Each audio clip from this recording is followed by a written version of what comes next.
के लिए ये सॉल्व प्रैक्टिस सेट है और साथ साथ ही आपकी डिग्री सॉल्व पेपर है। तो इन दोनों बुक से आप तैयारी अपना स्टार्ट करते हैं तो आपको समझ में आएगा भाई आपकी तैयारी कहाँ पे, और आपको लगता है कि आपकी जीएस में दिक्कत है तो आप ऑल बिहार एग्जाम। तो कैसे हैं एग्जाम कॉर्नर पटना चैनल पे स्वागत है। बिहार तकनीकी सेवा आयोग के आप लोग नाम जानते होंगे। वही बिहार तकनीकी सेवा आयोग जो लगभग सभी विभागों से अभी तक जो है 15 से 16 हज़ार रिक्तियाँ का ऑनलाइन फॉर्म स्टार्ट हो गया है। अब क्या क्या पोस्ट का हुआ है, तो टेक्नीशियन का हुआ है और जो है एक्सरे टेक्नीशियन का हुआ है।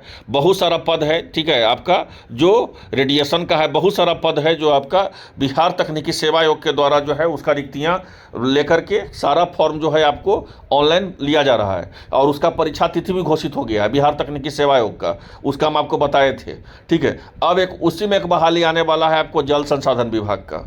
अब क्या है जल संसाधन का विभाग का, आपको पता है कि बिहार में विधानसभा का चुनाव होना है और विधानसभा का चुनाव को देखते हुए जितना भी विज्ञापन आपको रहेगा, सचिवालय सहायक, बिहार दरोगा, आपका जितना भी क्लर्क का, अमीन का, राजस्व कर्मचारी का, जितना भी पद है आपका सभी विभाग का, सचिवालय सहायक का, हर पद जो आपको जितना भी बात, जल संसाधन विभाग का हो गया, आपको भवन निर्माण विभाग का हो गया, कोषागार का हो गया, बिहार पुलिस का हो गया, आपको पता ही है। तो आपको डायल 112 का भी वैकेंसी आने का मिलेगा, बनरक्षी का भी। तो जितना भी बहाली आपको है अप्रैल तक आपका विज्ञापन सब निकाल दिया जाएगा, सारा का सारा बहाली के। हार्डली 15 मई तक आपका सारा बहाली निकाल दिया जाएगा। निकाल इसलिए दिया जा रहा है क्योंकि बिहार के मुख्यमंत्री जी के द्वारा बोला गया है कि जितना भी रिक्तियां हैं सब रिक्तियां का अधिसूचना लाइए और जल्द से जल्द जो है सभी विभाग आपका विज्ञापन निकालेंगे, क्योंकि विधानसभा का चुनाव होना है और फाइनल आपका बहाली नहीं होगा। ऐसा नहीं होगा कि चुनाव के पहले आपको सारा बहाली फाइनल हो जाएगा। ये सभी भ्रम में नहीं रही है, जो आपको बता रहा है वो आपको बेवकूफ़ बना रहा है। ये कर दिया जाएगा, कोई पीटी परीक्षा आपको ले लिया जाएगा, उसका रिजल्ट दे दिया जाएगा, तो जाहिर सी बात है फिर सरकार का गठन होगा, उसके बाद ही जो है रिक्तियाँ जो है उसको पूरी किया जाएगा। एक उसी में एक बहाली आएगा आपको जल संसाधन विभाग का। पदों का संख्या इसमें 2261 रहेगा। क्या रहेगा? तो 2261 रहेगा। कौन इस फॉर्म को भर सकते हैं, अधिक उम्र वाले को मौका मिलेगा कि नहीं मिलेगा, सारा जानकारी हम आपको देते हैं। तो 2261 पदों का जो विज्ञापन है, जिसमें 558 पद जो है आपका कनीय अभियंता का रहेगा, ठीक है, जिसमें 351 पद जो रहेगा सहायक जो है अभियंता का रहेगा। कनीय अभियंता का 558 पद और सहायक अभियंता का रहेगा 351 पद। और कनीय अभियंता का जो है 558 पद का नियुक्ति अधिसूचना बिहार तकनीकी सेवा आयोग को भेज दिया गया है।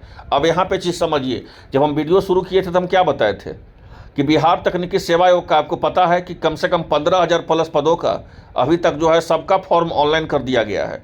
और सबसे तो हैरत वाली बात यह है कि सबका परीक्षा का भी डेट अप्रैल मई में दे दिया गया है। तो आप सोच रहे हैं वही होगा कि पीटी करवा लिया जाएगा, उसका रिजल्ट दे दिया जाएगा, उसके बाद अब बहुत सारा पद तो बिहार तकनीकी सेवा आयोग में मात्र एक ही परीक्षा है, मात्र एक ही परीक्षा है। तो अगर आपका रिजल्ट हो जाता है तो जाहिर सी बात है कि रिजल्ट जिसका हो जाएगा या जो भी पीटी का परीक्षा देगा, तो फाइनल तो आपका परीक्षा सरकार के बाद गठन का होगा, सरकार के गठन के बाद होगा, क्योंकि अक्टूबर नवंबर से फिर आपका सरकार का जो है पूरी तरह से चलने लगता है, लेकिन उसके पहले तक आपका पीटी परीक्षा ले लेने की संभावना है। तो उसी में बोला गया है कि जो 558 पद है उसका जो है कनीय अभियंता का बिहार तकनीकी सेवा आयोग को भेज दिया गया है, जबकि सहायक अभियंता का पद बहाली अधिसूचना जो है अधिसूचना भेजे जाने का प्रक्रिया है। तो ये तो तय हो गया कि कनीय अभियंता का पद हो 558, 351 पद हो आपको सहायक अभियंता का। ये दोनों विज्ञापन आपको किसका देखने को मिलेगा, तो जल संसाधन विभाग में आपको ये दोनों विज्ञापन जो कनीय अभियंता और सहायक अभियंता, ये बिहार तकनीकी सेवा आयोग के द्वारा मिलेगा। बिहार तकनीकी सेवा आयोग के द्वारा इसका विज्ञापन निकाला जाएगा। और बोला गया है कि क्षेत्रीय कार्यालयों में 141 निम्न वर्गीय लिपिक। निम्न वर्गीय लिपिक के मतलब क्या होता है? निम्न वर्गीय लिपिक के मतलब हो गया एलडीसी। जिस समय निम्न वर्गीय लिपिक का मतलब हो गया एलडीसी, उच्च वर्गीय लिपिक के मतलब हो गया यूडीसी। अब एलडीसी का जहाँ पे जिक्र है एलडीसी का, तो आपको दो चीज़ के लिए तैयार रहना है, पहले परीक्षा फिर टाइपिंग। क्योंकि एलडीसी का जो भी प्रक्रिया होगा बिहार में, जितना भी रिक्तियाँ हैं चाहे सेंट्रल लेवल का, आपको सबसे पहले आपको क्या देना होता है, तो आपको देना होता है परीक्षा, उसके बाद आपको देना होता है टाइपिंग। तो बोला गया है 141 पद जो है आपको निम्न वर्गीय लिपिक का है, जबकि 1149 पद जो है कार्यालय परिचारी का है, जो सीधी जो है आपको समान प्रशासन विभाग के द्वारा भेज दिया गया। आप सुने होंगे, आपको बताया गया होगा, मेरे ही द्वारा बताया गया हो कि लगभग जो है आपका 20,000 प्लस जो है आपको कार्यालय परिचारी का वैकेंसी देखने को मिलेगा, 20,000 प्लस, ठीक है।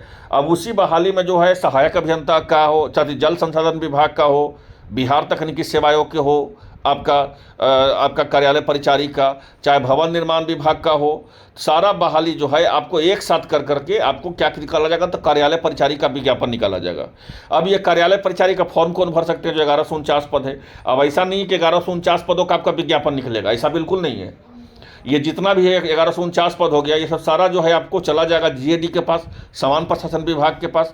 समान प्रशासन विभाग जो है सारा रिक्तियाँ लेकर के एक फ्रेश आपका बहाली कार्यालय परिचारिका, बिहार में बहुत बड़ा बहाली होने वाला है, लगभग 20,000 प्लस पद। और कार्यालय परिचारिका फॉर्म कौन भर सकते हैं, जो भी मैट्रिक करेंगे वो फॉर्म भर सकते हैं। सबसे महत्वपूर्ण चीज़ है कि अधिक उम्र वाले को यहाँ पर फायदा मिल जाएगा। माने कार्यालय परिचारी में 53 साल तक लोगों को जो है इसमें फॉर्म भरने का मौका मिलेगा, 53 साल तक। और 141 पद का जहां तक बात है, तो 141 पद ये बीएसएससी के पास चला जाएगा, बिहार कर्मचारी चयन आयोग के पास, जो नया बहाली निकालने वाली है। जो 12,000, आपको पता होगा कि बिहार के 4 से 5 दिन पहले विजय चौधरी के द्वारा बोला गया था कि बिहार में जो है 12,000 प्लस पद हम बीएसएससी के द्वारा देने वाले हैं। उसमें जितना पद है 141 पद है, वो आपको उसमें जोड़ दिया जाएगा बिहार कर्मचारी चयन आयोग के द्वारा। और कार्यालय परिचारी भी बिहार कर्मचारी चयन आयोग ही लेगी, बीएसएससी ही लेगी। लेकिन इसमें जो है अधिक उम्र वाले को मौका मिलेगा। और इसका सिलेबस क्या रहेगा, कार्यालय परिचारी का कौन इस फॉर्म को भर सकता है, चयन प्रक्रिया क्या रहेगा, उम्र सीमा क्या रहेगा, जो 20,000 प्लस पद निकलने वाला है कार्यालय परिचारी का, उसको हम नेक्स्ट वीडियो में चर्चा करेंगे। तो फिलहाल के लिए इतना ही, मिलते हैं नेक्स्ट वीडियो में। धन्यवाद।